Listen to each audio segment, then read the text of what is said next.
Hey, how you doing? I'm Greg Lumley, and today I'm going to talk about some of the secrets of the crop tool in Lightroom.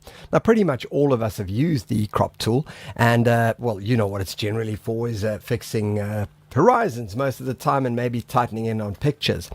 But what a lot of people don't know is that there are a couple of little cool tricks that you can actually use that work really, really nicely. I'll take you through them. You might know some of them, you might know all of them, and if you do, well done. I can tell you now, most people don't. But anyway, let's talk in. Let's do.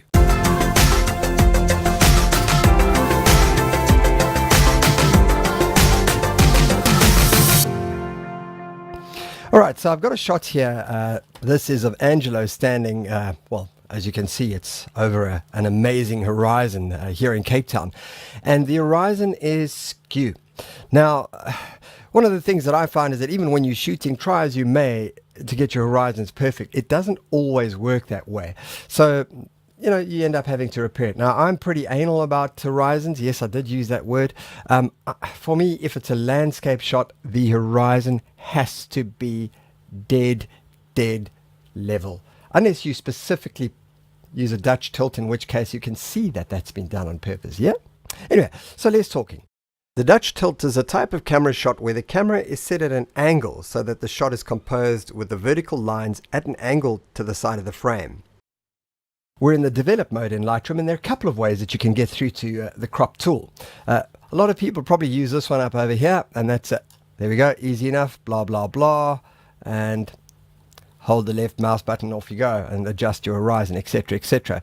If you mess up on your crop while you're in crop mode, as we are now, all you do is right-click, and the first option is Reset Crop. So that's quite quick to get to. Another thing that I do want to say, and we're going to get to that, is that you've got two hands. If you're right-handed, that'll generally be on the mouse, and if you're left-handed, that'll be available. So use that hand. Use your fast keys. I promise you, it makes a massive difference to your editing.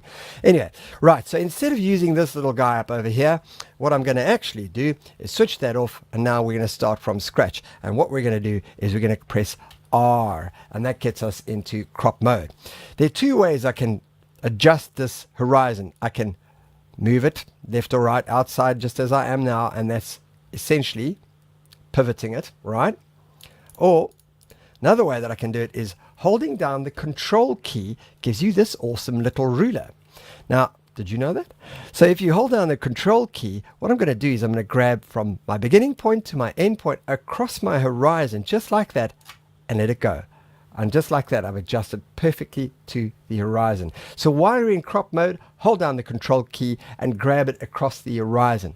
Now, an interesting thing is that this also works perpendicularly as well.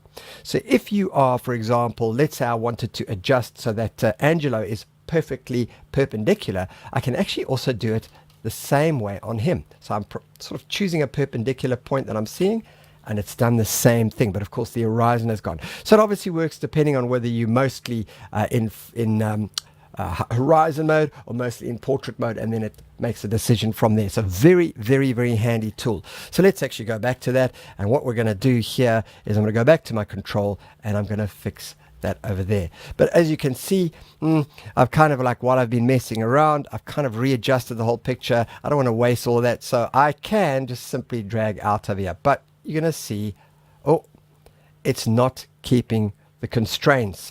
So the proportions are going all over the place. So there are two ways I can handle the proportions. I can either click the little lock over here.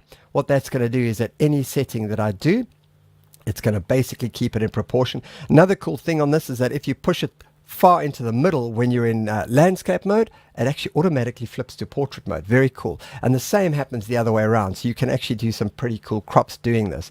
But as you can see, it is constrained, and that's going to stop the frame adjusting away from the proportions, which is kind of cool. But I never ever use it that way. I always leave this open. Why? Because let's go to reset crop and let's start from the beginning again. Okay, what we're going to do is, first of all, we're just going to make an adjustment over here, and that's a mess, right? So I'm going to reset the crop again. I'm not even looking at the keyboard, but my hand is on the shift key. And when it's in shift mode, it does the same thing. This means that if I suddenly change my mind and I do want to change the frame size itself, all I have to do is let the shift go, and off you go, and I'm now free to do it.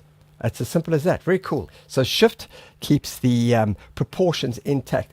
And that's the thing. That's what I was coming back to, is get used to this, because these keys all sit on the keyboard down over here. They're always there. So you always have your fingers on them and hands on them. So you don't have to really think about this. And I can't stress this enough. This is like when you shoot. The more you practice manual, the better you get. And the more you practice this, the better you get. All right, so let's reset that crop. What I'm going to do now is adjust the horizon. So I'm going straight for control. Let's get that horizon sorted out.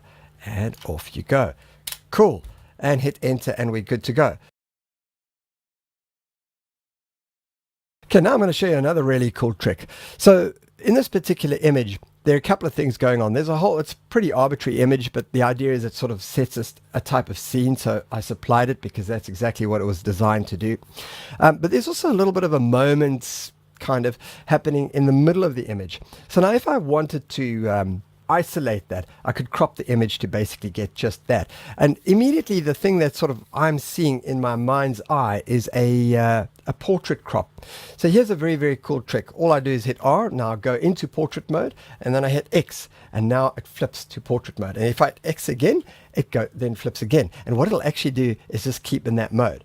Now, if I still want to tighten it up again, remember your Shift key, let's hold the Shift key down and let's adjust accordingly. And keeping the Shift key down, my constrained proportions is there. Now keep in mind, I have mentioned this already, if your constrained proportions is already locked up over here, that's obviously not going to count. But I always leave it unlocked because I know that I've got the flexibility, and it's so quick and easy just to have the hand on the Shift and the control key. Works like a charm, and off we go. If I have a look at this over here, I can see there's a bit of an arm sticking out over here. So I'm going to go back to my R mode, hold the Shift down, and I'm just going to tighten past that, and we've gotten rid of the arm. So there we go. Right, so one more area that I'd like to cover is the presets within the crop tool.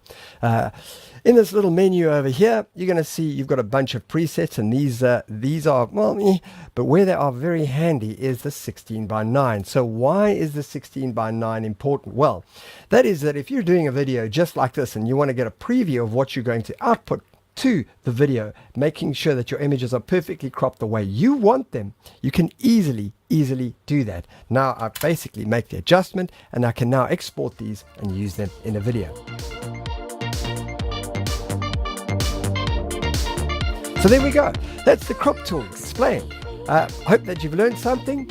I'm Greg Lumley, and if you get the urge to subscribe, please do. Please like the video if it was helpful to you, and share it if it could be helpful to somebody else. Thanks, Abe. Bye.